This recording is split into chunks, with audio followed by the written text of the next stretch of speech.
बिस्मिल्लाहिर्रहमानिर्रहीम। अस्सलामुअलैकुम वरहमतुल्लाहि वबरकातुहू। आज हम सुलह हुदैबिया, अबू जंदल रज़ी ताला अन्हा और अबू बसीर रज़ी ताला अन्हा का किस्सा पढ़ेंगे और सीखेंगे कि सब्र व इस्तिकामत की कितनी अहमियत है इस्लाम में। हजूर अक़दस सल्लल्लाहु अलैहि वसल्लम उम्रा के इरादे से मक्का तशरीफ़ ले जा रहे थे। अहले मक्का को इसकी खबर हुई और वो इस खबर को अपनी ज़िल्लत समझे, इसलिए मुज़ाहमत की और हुदैबिया में आपको रुकना पड़ा। सुहाबा साथ थे जो आप पर जान कुर्बान करना फ़ख्र समझते थे, लड़ने को तैयार हो गए, मगर हजूर ने मक्का वालों की खातिर लड़ने का इरादा नहीं फरमाया और सुलह की कोशिश की। और बावजूद सहाबा की लड़ाई में बहादुरी के हजूर अकरम ने कुफ़ार को इस कदर रियायत फरमाई कि इनकी हर शर्त को कबूल फरमा लिया। सहाबा को इस तरह दब कर सुलह करना बहुत ही नागवार था, मगर हजूर के इरशाद के सामने क्या हो सकता था।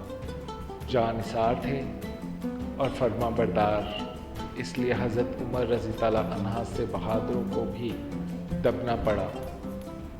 सुलह में जो शर्तें तय हुई, इनमें से एक शर्त ये भी थी कि काफिरों में से जो शख्स इस्लाम लाए और हिजरत करे, मुसलमान इसको मक्का वापस कर दें, और अगर मुसलमानों में से खुदा न ख्वास्ता अगर कोई शख्स मुर्तद होकर आए तो वापस ना किया जाए।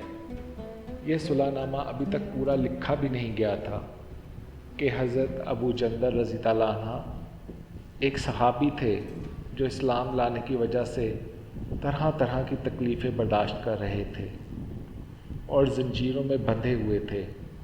इसी हालत में गिरते पड़ते मुसलमानों के लश्कर में इस उम्मीद पर पहुँचे कि इन लोगों की हमायत में जाकर इस मुसीबत से छुटकारा पाऊँगा।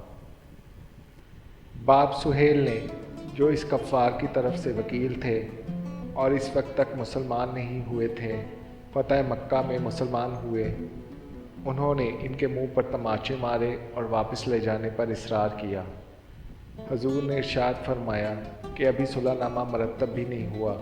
ये पाबंदी किस बात की, मगर उन्होंने इस बात पर इसरार किया। और फिर हजूर ने इरशाद फरमाया कि एक आदमी मुझे मांगा ही दे दो, मगर वो लोग न माने। अबू जंदल ने मुसलमानों को पुकार कर फरियाद की कि मैं मुसलमान होकर आया और कितनी मुसीबत उठा चुका और वापस किया जा रहा हूँ। इस वक्त मुसलमानों के दिल पर जो गुज़र रही होगी अल्लाह ही को मालूम है। हजूर ने तसल्ली फरमाई और सब्र करने का हुक्म दिया और फरमाया कि अनकरीब अल्लाह तुम्हारे लिए कोई रास्ता निकालेंगे। सुलहनामा मुकम्मल हो जाने के बाद सहाबी अबू बसीर भी मुसलमान होकर मदीना मुनव्वरा पहुँचे। वापस बुलाने काफिरों ने 2 आदमी भेजे। हजूर अक़दस ने हस्बे वादा वापस फरमा दिया। अर्ज़ किया, या रसूल अल्लाह, मैं मुसलमान होकर आया, आप फिर मुझे कुफ़ार के पंजे में भेजते हैं। आपने इनसे भी सब्र करने की तलकीन फरमाई कि अनकरीब तुम्हारे वास्ते रास्ता निकलेगा। ये सहाबी इन दोनों काफिरों के साथ वापस हुए। रास्ते में इनमें से एक से कहने लगे कि यार, तेरी ये तलवार तो बड़ी नफीस मालूम होती है। शेख, ये बाज़ आदमी ज़रा सी बात में भूल ही जाता है। नियाम से तलवार निकाल कर कहने लगा, मैंने बहुत से लोगों पर इसका तजर्बा किया। ये कहकर तलवार इनके हवाले कर दी। इन्होंने इसी पर इसका तजर्बा किया। दूसरा साथी ये देखकर कि एक को मार दिया है, अब मेरी बारी है, भागा हुआ मदीना आया और हजूर की खिदमत में हाजिर होकर अर्ज़ किया कि मेरा साथी मर चुका है। इसके बाद अबू बसीर पहुँचे और अर्ज़ किया, या रसूल अल्लाह, आप अपना वादा पूरा फरमा चुके थे और मुझसे कोई अहद इन लोगों का नहीं है, इसीलिए मैंने ये किया। हजूर ने फरमाया, ये लड़ाई भड़काने वाला है। इस कलाम से समझ गए कि अब भी अगर कोई मेरी तल में आएगा तो वापस कर दिया जाऊंगा। इसीलिए वहाँ से चलकर समंदर के किनारे एक जगह ठहरे। मक्का वालों को इस वाक़े का हाल मालूम हुआ तो अबू जंदल भी, जिनका किस्सा पहले बताया, वही पहुंच गए। इस तरह जो शख्स मुसलमान होता वो इनके साथ जा मिलता। चंद रोज़ में ये एक मुख्तसर सी जमात हो गई। जंगल में जहाँ ना खाने का कोई इंतज़ाम ना बागात, इसीलिए इन लोगों पर जो गुजरी होगी वो तो अल्लाह ही को मालूम है। ज़ालिमों पे जुल्म से परेशान होकर इन लोगों ने रास्ता बंद कर दिया। जो काफ़िला इधर को जाता इससे मुकाबला करते और लड़ते।